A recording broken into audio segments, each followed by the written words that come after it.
All righty, the preacher of the hour is with us, everybody. Welcome to Talk Back. I hope you all are well today and enjoying this weather. It stopped raining. How are you, Ben? I'm good. How's everybody? To those of you joining us in Southminster online, we are glad to see you as well. I know that Carol Pearsall is out there, so if you have questions, tell Carol to text me like she always does, so it's great. She's got your number. Yes, she does. Well, we had a wonderful service today, Ben. Thank you for that message. Thank you. The abundant healing, yes. Abundant healing. I've always loved the story of the woman with the issue of blood, as they say. The issue of blood. And always also do love it when people connect her story to the daughter. So I'm curious about, when you were choosing the text, curious about why you felt it so important. Some people just split it up. They either talk about Jairus' daughter or they either talk about the woman with the hemorrhage. So what was it for you that you needed to make the point between connecting the two? Intercalations by nature are meant to be handled as a whole. So when you put a story within a story, imagine watching a movie and they give you a story within a story, but you only get the beginning and not the ending. And so the way that Mark is writing, and we have to take seriously his literary technique, otherwise we're not being fair to the gospel itself. And his literary technique there is to put a story within the story and thereby to give us a whole new meaning to the broader narrative. If we just had Jairus' story, it would be a simple story of Jesus following the leader of a synagogue to the home and then performing, we might call resurrection or resuscitation, something like that, or a healing. But in this case, by placing the narrative of the woman with the issue of blood, or whatever you want to call it, in the middle of the story, it changes the entire story. And now it becomes a story about people on opposite ends of the social ladder. And it becomes people that are in the same story. It becomes a story about all of us, not just a story of someone, a privileged synagogue leader and his daughter, but a story about everyone, rich and poor, the most powerful and the least powerful, and everybody in between in the same story. So I wanted to deal with it the way Mark set it up. Yeah, thank you for that. So we have a question here. It says, I like the concept of the 3 types of suffering, but I'm curious if you've considered that alongside comparative suffering, a la Brené Brown, does categorizing breed more pain and shame? Well, the way that Bruce Rogers Vaughan from Vanderbilt, this expert in pastoral theology, pastoral care, set it up was to do the exact opposite. So if categorizing is creating a sense of shame and pain, then that was not the intention. It may still do that because suffering and shame, unfortunately, because of the long 2,000-year history of the connection between suffering and sin, and in our present manifestations of that don't always call it sin, but things like, well, if you would just eat more fruits and vegetables, you wouldn't be going to the doctor so much. If you just exercise more, you'd be better. If you just meditate, you'd be fine. That's the modern version of, sin and suffering, right? It's all your personal responsibility. That's the reason you have problems and medical issues, et cetera, et cetera. And so the reason that Bruce Rogers Vaughan is trying to get to categorize, he's not really doing anything new with first and second. People have been talking about first and second order suffering for generations. Psychologists, therapists, counselors, philosophers, that there is some suffering that is just a part of what it means to be human, right? The Buddhists say the first noble truth is what? You will suffer. That's the first noble truth of Buddhism. You will suffer, right? And we have to accept that. And then Jesus says other things like that too. The Bible claims that that's part of the reality of life. There's going to be just things about being human because we're finite. We live in relationship with other people. We live in the world. Our bodies don't always do what we need them to do. Our minds don't do what we need them to do all the time. So there are just suffering that's going to come from being a human. And then there's another level of suffering also tied to humanity that comes from human evil. That is not just happens because of just you have a body and a mind, but because there are evil acts that people do to each other, hurt each other, lie to each other, steal from each other, betray each other. And then there's systemic forms of that, right? We could talk about them all day. I've never talked about them in the pulpit, but things like racism, for instance, patriarchy, xenophobia, those kinds of major isms and things like that, homophobia, et cetera, that then can provide another level of suffering. And then what Vaughan is trying to say is that in this particular moment, and I don't have him 100% right here, but I'll try to give you a sense. We live in a neoliberal age that is characterized by a number of things: deregulation, deindustrialization, the lack of faith in institutions, the erosion of all the social support networks, the defunding of every part of public works and social services except for policing, just the loss of faith in institutions. Remember that book Bowling Alone by Robert Putnam years ago that tried to tell us where we were headed, a society where there are no bowling leagues, people don't bowl together, they don't go out together. Now we're online, we're addicted to technology, we got social media, we're all in our screens, we're radical. And the big part of neoliberalism, both individually, socially, and economically, is individualism. Is that radical individualism that has always been a part of American life, but is sort of hyper now. And the isolation that we are all experiencing, and that COVID did not make any better for us, did it? Much worse, the isolation. And what Rogers Vaughan is saying is that is third order suffering. There is a suffering that is coming from that is almost impossible to describe. He doesn't even say he can describe it just yet. A general malaise, you might call it. But you can trace, and we have some scholars here who can help us with this, you can trace the advent of particular social maladies in the relationship to the birth of this thing we call neoliberalism. And that are things like mass shootings. There was a time when mass shootings did not occur the way that they occur in the frequency that they do now. Certainly in the radical frequency where we have one a day every year now, sometimes more than one a day. That is a last 20 years of our lives thing. So there is a general malaise. He calls it the fog that we all experience, and we can turn into that fog with violence. And a lot of people, not even really understanding what they're going through, turn into that fog with violence and go kill people. Others blame themselves for them suffering. So what he's saying is that the third order of suffering is when you take upon yourself this general malaise that is not first or second order, but just part of the milieu of our society at this time, and blame yourself for the feeling that you get from it, the distress that it causes. Think about the hyper levels of anxiety people are experiencing right now. He describes it as dread. He says most people and he's a pastoral care therapist, so he's describing his own practice. These are people who are coming to him over the course of his history, and he's charting in his own practice what changed. And he notices a very significant change at the advent of neoliberalism, mid-'80s, say, and then on, where a very radical shift happens in what his patients are showing up saying that they're experiencing. And he could not place it in the two sufferings that he had been trained as a pastoral care theologian and therapist to try to figure out. So now he says there must be this third order thing, and we have a hard time explaining it. That's actually part of the problem, the lack of our ability to even describe how it's happening. He says oppressors who have no faces, right? Like this would be the internet, for instance, oppressors who have no faces.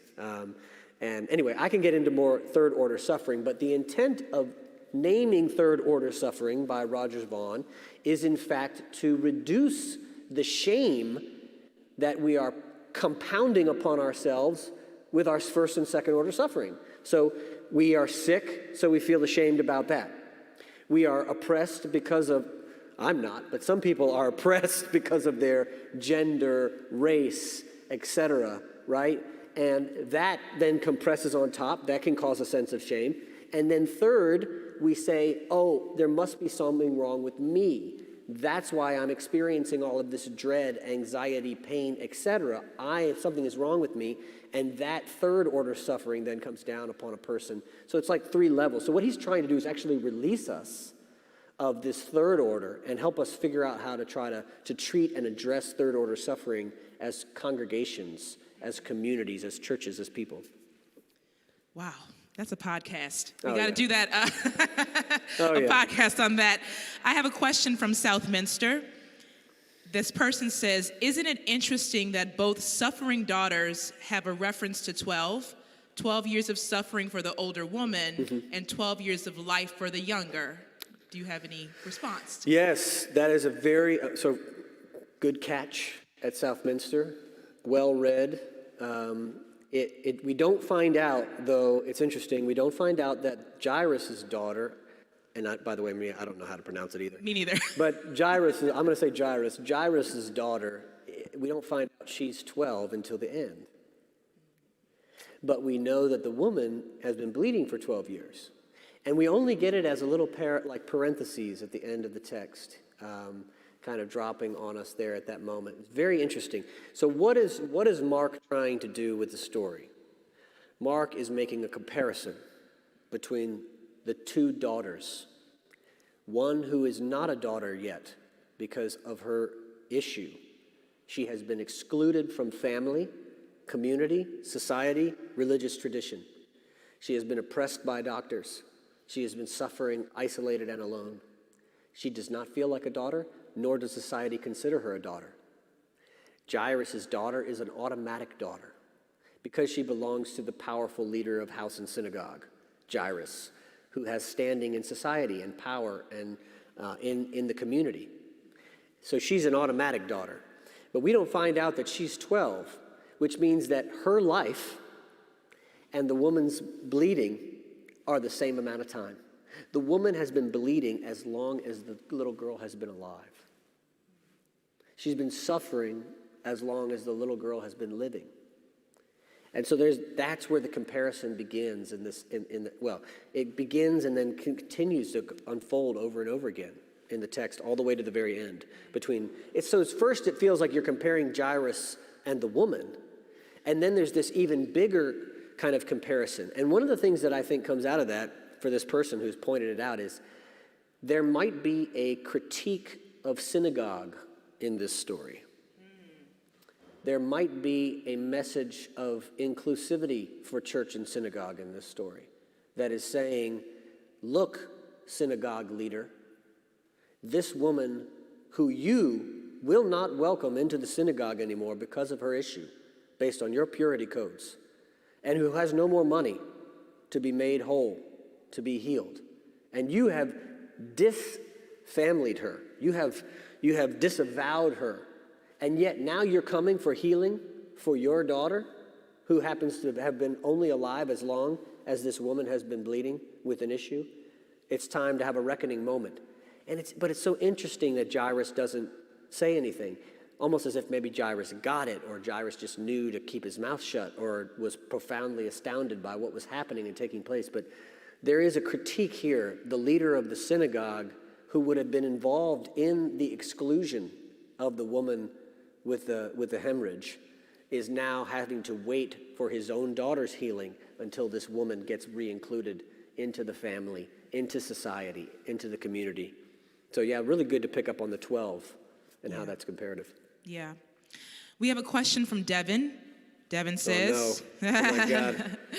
I often say that a major detriment to being an 18-year-old social justice advocate is that I am too young to be cognizant of a time when things were better.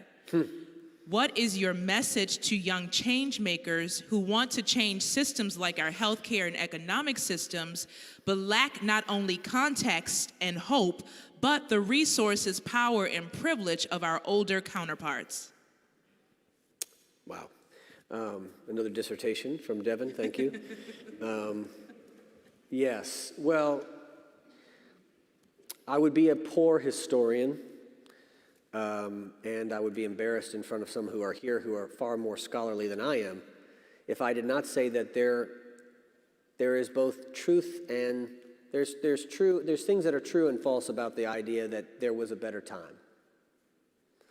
On the one hand, there was no better time in American history if you're a person of color. There was no better time if you were a woman. There was no better time if you were LGBTQ. So there's no better time. And it's not that great now. So let's not fool ourselves. There was no time we can go back to some pure age where everything was wonderful.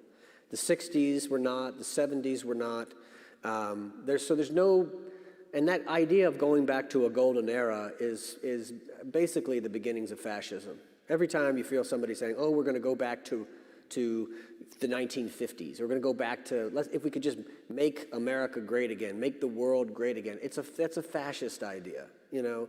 It's the same thing as like when we all said, we're going to make America into what it was like in Rome. Rome was so great and glorious. They were killing people, right? What was the old thing about Rome? They would make a desert and call it peace. You know, I mean, this is nothing new under the sun, right? And, okay, so all that's true. So it doesn't feel like there's a lot to look back to. But there are things to look back to that can give us hope and then lessons for how to do things differently as we go forward. There are, for instance, times in American history when capitalism has not been as savage as it is this moment. When economic inequality, at least for white people, was not so bad as it is right now. Where the richest of the population and the poorest of the population were not as far apart as they are at this moment. And it happened to be at a time when we had, God forbid I say it, the most socialist policies that we could ever have had in American history, the New Deal following FDR, and in FDR's time. That was the time of the greatest economic equality in American history. And it built the middle class of white people, because black people were excluded from a lot of those advantages at the time. But at least there was some economic equality between white people. So what can we do? We can look back to that time and say, what if we did that for all people? Which a lot of people are trying to do right now with the Green New Deal and infrastructure and all kinds of different things, all of which are, fraught with possible compromises and difficulties, but that's part of life and politics, right? So there are ways to look back at certain moments in American history and say, yes, I can see where white supremacy was still rearing its ugly head and oppressing people, but in this particular arena, there was some equality. And if we could figure out how to do that for everybody, then we could make a difference in American society. Another example of that is to go back and look at the movements for liberation, the freedom movements in the past, and to see where they succeeded and how they succeeded and how they then failed, and how they changed and evolved and then failed.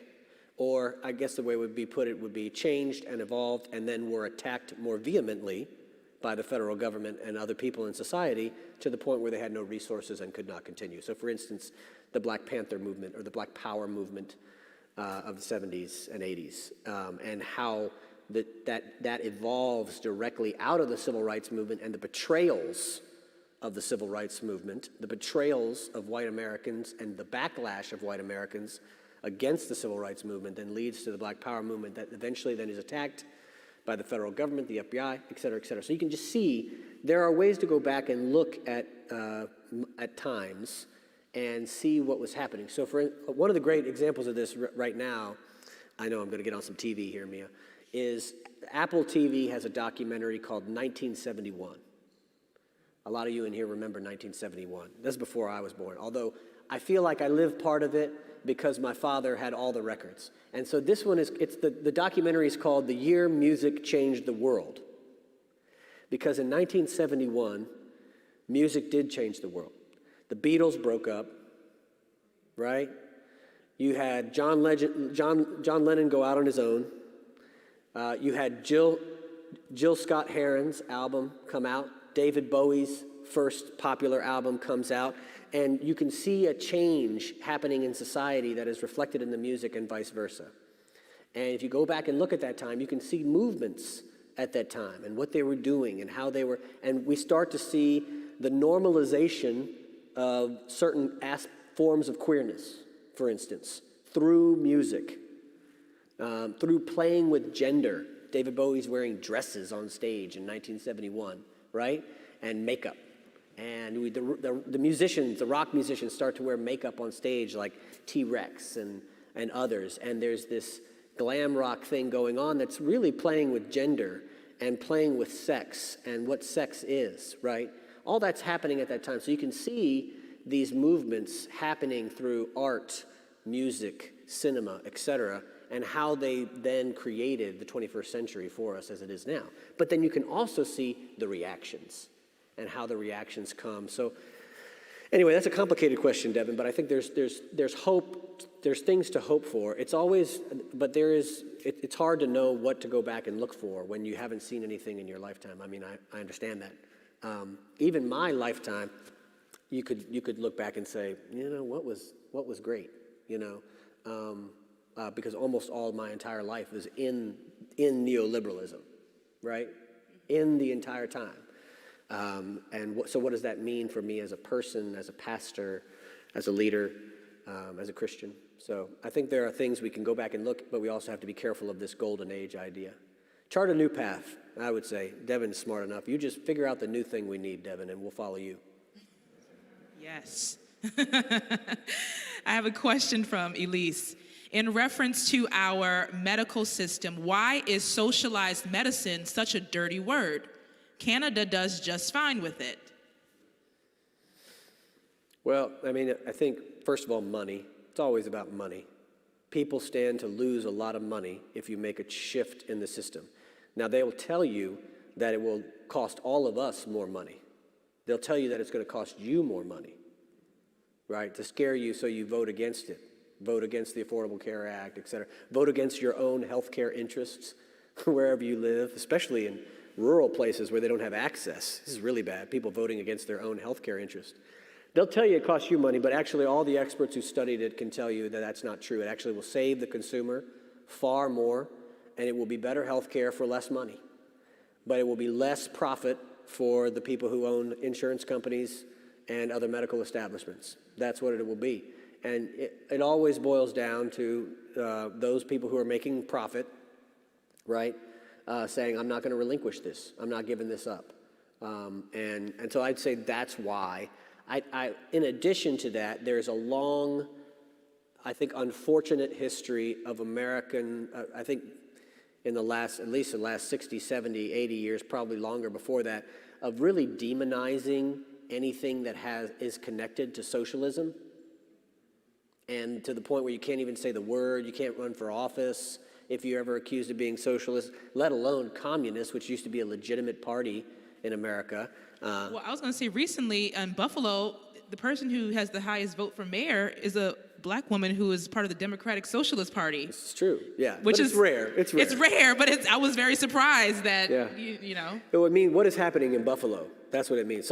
Things have gotten so bad in Buffalo that they're going to turn to a socialist. That's how bad that's exactly what's going on there. Really.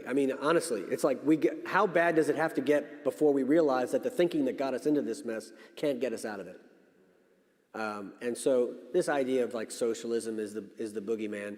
You don't have public parks without socialism. You don't have national parks without socialism. You don't have weekends without socialism. There's so many things that we take for granted. Anything public that we get to do without free and enjoy. And so this whole, and really what it is anytime you hear attacks on socialism and especially communism, it's not really a critique of those systems and ideologies as such. It's always an ultra-capitalist argument. It's coming from a place of an alignment of ultra-capitalism and an ideology of ultra-capitalism. It's never really, you never hear people debating the merits of socialism. It's always like the boogeyman out there, just like critical race theory has become now. It's the boogeyman, we're so scared of it, and it's never really actually talking about what it is, but what actually is it? And so I think that's part of the problem. So when you say socialized medicine, then people start to lose their minds. Death panels! The people are going to be deciding who gets to live and who gets to die. It's so dramatic. Again, anytime it's dramatic like that, it's usually about money. So I have two questions that I want to combine. So the first one says, based on all the ways suffering occurs, doesn't everyone have suffering in some form? And if so, what should our goal be regarding personal suffering and the suffering of others? And then I have a comment from somebody who says, I have forgotten how to ask for help or to whom. And I'm assuming it's related to suffering and dealing with suffering. That's a hard one, yeah. I feel for that person who doesn't feel like they can ask for help, because that we all have experienced that from time to time, and that's what the shame does. That's part of what the shame does, is it makes you feel like you're alone and that your pain is an embarrassment and a burden on everybody else, and therefore you can't talk about it.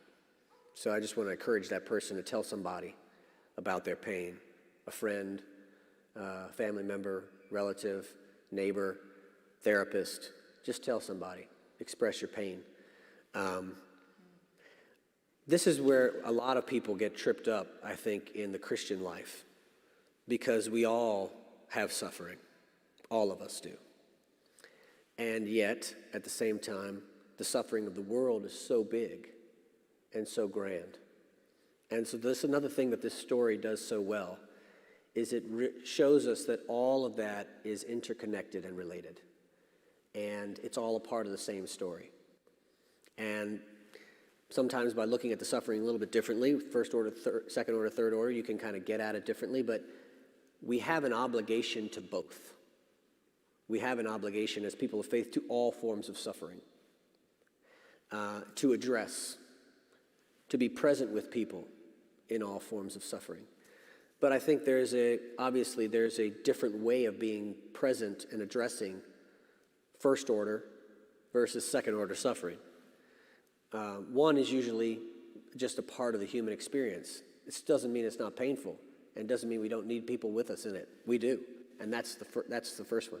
And then the second order and third order, of course, is oftentimes somebody has harmed you. There's an act of injustice that has taken place, let alone in your personal life, but maybe just in the society itself. And I think our work as Christians is to address and eliminate forms of social oppression, and to continue to tend to people who are suffering in their personal lives as well. So it's both. And I think the key is to remember that God always calls people of faith to respond to pain, whether individual or collective. And we can't neglect either. So I think about the story of Exodus. It's the people's cries of pain that get God's attention and get Moses involved and lead to liberation. And the same is true in this story. It's Jairus' kneeling before Jesus. It's the woman touching the cloak. So a couple weeks ago, I preached on pain. And one of the things that a part of this third order thing does is we not only blame ourselves, but one of the things that's weird about blame and shame is that we don't take responsibility. We shame ourselves while not taking responsibility. It's very weird how it happens. You would think that if you blame yourself, you would also take responsibility for your pain. But that's not how it happens. It's just a spiral. Shame is just a spiral. There's nothing good there, right? And so what Jairus and the woman with the issue both show is they take responsibility and go toward the healing, the site of healing. They move in that direction. Even though they find their healing differently and there's pain along the way, and all sorts of drama in the story, they move in the direction. They take responsibility for their own pain and try to move toward the direction of healing, doing whatever they can, hanging out in the crowd, coming up from behind, approaching backwards, Jairus getting on his knees, which would have been crazy for a man to do in the first century, before Jesus, humbling himself. Sometimes the pain has to get so powerful that we become desperate, that we're at the bottom before we'll ever come talk to somebody. And, I just encourage you, everybody suffers, and everybody is trying to deal with a whole bunch of stuff, especially right now, coming out of COVID, still in it, but kind of coming into a new phase of the pandemic. People have been pent up in their homes for 14 months or more. They've been isolated more than they ever were, and it has compounded all the things that were already there: mental health, family crisis, personal, physical stress, pain. And so it's time to share share your sufferings with people. And to find communities and practices where you can, release the burden, share your pain, share your suffering. We can bear it together if we share it, right? Yes. Thank you for that. Just to follow up, India Walton is her name, and she just defeated the incumbent mayor of Buffalo and is the first socialist mayor in a major city in 61 years. Whew. Just so we know. Congratulations. Congratulations to her. So we have one final question here, and then I'll take maybe one or two short ones in the congregation if you have them. This person says, is your sermon a case for hashtag All Lives Matter? No. No. Notice in the sermon that while everyone gets healed, the whole point of the sermon is that the poor have to come first. So there's a prioritization, a preferential option for the poor, which is, of course, the story of the entire Bible, if you read it carefully. A constant God preferring preferential option. What does James say? True religion is this, to care for widows and orphans in their distress. True religion. And we have the prophets constantly telling us, don't bring your worship here if you're not living a life of justice. God's not going to play with that. And so there is a constant preferential option for the poor and the oppressed and the marginalized. But it doesn't mean that if you're not poor, oppressed, and marginalized that you don't get healing. It just means you gotta wait in line. That's all it means. It means there's enough for everybody, but if we put the poor first, that's why there's not enough for everybody, because we never put the poor first. But there would be if we put the poor first.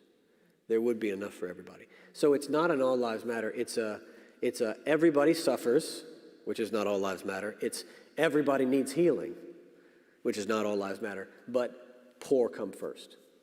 The poor, the marginalized, the excluded, the left out, the oppressed, the exploited. That's where we start. And we have to start there. Thank you. I want to say thank you to our friends at Southminster for joining us. We will see you next week. If there's anybody in here who has a quick comment, follow-up question, I will come find you. Oh my, Deb. Oh, wait, okay, we'll come here first.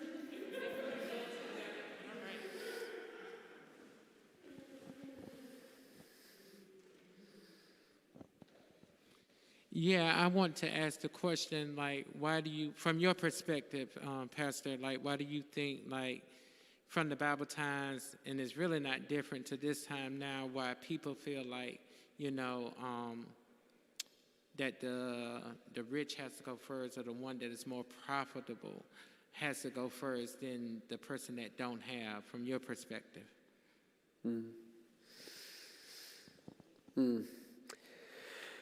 I think we've lived in a society for so long that has valued wealth and power that we continue to prioritize that. Everybody, right, imagines themselves to be a future millionaire in American society. And we've created a culture, even where we have even had theologies of wealth now, where you're wealthy if you pray, the health and wealth gospel.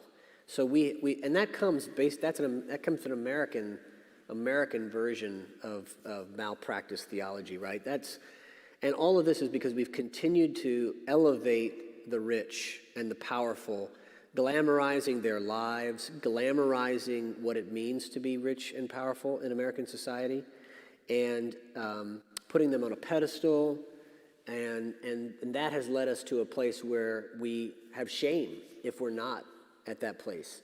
There's the whole keeping up with the Joneses. We're always trying to be wealthier than our neighbor, or have a little bit more than our neighbor, have a little nicer place. There's a lack of contentment. And this is just driven by our economic system, by a consumer society. And so I think it's partly that we've gotten to this place, kind of like celebrities, the way we treat celebrities is how we kind of come to treat rich people, right? Whereas like Jeff Bezos is like Beyonce, right? Like now they're both wealthy, right? But Jeff Bezos has infinitely more money, right? And so we have this celebrity culture around them. You'll rarely have in America, it's very interesting because other countries have this and we don't have it, where people feel ashamed for having that much money. There's none of that here, right? No one feels ashamed for being a billionaire in American society. Why not? Why are there billionaires? Does anybody need $1 billion? Really? I mean, really, think about it. You can have a lot of yachts with just 500 million. You don't need a plane, multiple planes, and the yachts. You know, I mean, what do you really need to survive? Like, that's the question, right? I'm not saying we don't need billionaires. I've heard people talk about that. I'm just saying, like, why is it that people don't feel ashamed, right? This is what I mean by there's plenty to go around. There's just not enough for everybody's greed. You know, and so we need to come into change the cultural way we think about this, what it means to be a good citizen. And I'll tell you what's not working is this whole, like, you become uber wealthy and you give back through philanthropy, because that's not working. We can study that. There are many books that have shown that this is not working. In fact, oftentimes the books are now showing that the very problems that the wealthy are trying to address are ones that got them wealthy in the first place, right? Like not paying your workers. If you don't pay your workers, of course that's going to create problems, right? So in those people's lives, but it's also going to make you super wealthy. And so this whole idea that philanthropy is going to solve it, I'll never forget the great documentary that was done about Carnegie, Rockefeller, and Morgan, those huge titans of industry at the Industrial Revolution. At the end of their lives, they started to realize they had more money than they knew what to do with. So they were like, oh, let's give some back. And they tried to live on 10% and give 90% away, but they had too much money to give away. They had so much money that they did not have enough time to give it all away in a single year, because it takes time to spend 90% of Rockefeller's income. It takes a lot of time. Think about how many foundation meetings you got to have, you know, and gatherings and discussions and debates about where is it going to go and where is it going to really make a difference. And it's millions and millions of dollars. It takes so much time to spend money. If you just paid your workers, we'd be a better place. You don't need to have all that money. Just give your workers a living wage. And then we don't have to have all this give it away afterwards mess. Anyway, I'm starting to sound like a socialist. Thank you for that question. Yeah, really quickly, I was thinking as you were talking about third order suffering, that a lot of times when we see black men being killed by police, there's a quick justification for it. You know, if he hadn't resisted arrest, if he hadn't done this, as justification, not only that that person deserved to suffer, but that they deserved to die from that. And for me, often looking at that, that can be become internalized, right? That if I were truly innocent, I wouldn't be afraid to put my hands in my pocket, or I wouldn't be, you know, terrified for whatever interactions. And so I'm curious if you could speak, I know we don't have a ton of time left, but if you could speak to kind of when that societal gaslighting becomes so internalized that, like, you can't even really tell reality from emotions anymore. I didn't hear all of your question, but I'll try to see if I can answer it. If I don't, then we'll come back to it. I think that's the similar phenomenon of blaming the victim, right? We blame the victim. Somebody has something happen to them. There's a police shooting, and we say, no, it's not the system of policing. That person should not have done what they did, you know, resisted arrest, et cetera, et cetera. And so this is a very common phenomenon of neoliberal society, which is to focus on personal responsibility instead of the system. It's not that there's no personal responsibility or that no one has to take responsibility for anything, but we often use personal responsibility as a way to avoid looking at the system and the systemic issues. And we do it with health, we do it with race, we do it with policing, we do it with basically everything, money, poverty, etc. It's like, no, you would not be poor if you had just, you know, invested at this age or didn't spend all that money on that car. You can't be trusted with money because you're extravagant and you're poor, et cetera, et cetera. All this blaming the victim, blaming the person who is at the site of oppression, right? Instead of looking at So one of the ways that I see this most egregious is when we say things like, the problem with race in America is the black family, right? Because now we're trying to blame the victim of 400 years of oppression for the situation they find themselves in the 21st century. You know, as if 400 years of oppression meant nothing and had no impact on the black family. Or for that matter, when we talk about divorce rates, why don't we talk about capitalism? Why does everybody talk about the family's erosion? You know, why do the focus on the family people talking about the erosion of family values and the erosion of the time of the family, and there's no time to play on the weekends anymore? Why aren't we blaming capitalism? Why aren't we looking at our economic system that doesn't give us any time on the weekends? We can't take a day off. No, it gets internalized. You know, if you would just figure out a better work-life balance, your family would love you and you'd get all your work done at work. No, that's crazy. The boss doesn't care about your work-life balance. They care about your productivity. They don't worry about your work-life balance. That's not a concern to them. They're not making money off your work-life balance. They're making money off your productivity. And so we just don't look in the right places, right? And so I guess I would say it doesn't mean that people's individual lives, that they're not bringing pain upon themselves through personal choices. That's all true. And far more pain is being caused by ideologies and systems than it is an individual person's individual choice. So we're focusing in all of our attention on the wrong place to escape or evade, looking at the systems that are actually causing the problems that we have. And it's a very powerful and manipulative technique that is used by those who want to keep everything in place, to tell you that you're the problem, not the system. But that's a lie. The system's a problem. Our last question here. Hi, sorry. I just wanted to know what are some resources to find out more about the first, second, and third order suffering and the person behind that concept, so I can do my research. Yes. So I'm not an expert on this either, but Bruce Rogers Vaughan book is called Pastoral Care in a Neoliberal Age. I think it's Macmillan. Bruce Rogers Vaughan is hyphenated, Rogers Vaughan, and it's Pastoral Care in a Neoliberal Age. There are articles also, not just, you don't have to read the whole book. In fact, the book is kind of a compendium of articles that he's published on this topic. And that's really where the concept of third order suffering, it's not his alone. He's building off of the work of others who are writing about this. But just does anybody else have any other resources on third order suffering? No? Gerardo, no resources on third order suffering? Okay. Anyway, that's where I learned about it. But there will be more. I'm sure there will be more coming out. Thank you all for joining us for Talkback today. Thank you, Ben, for being here. Thank you for great questions. We'll see you next week.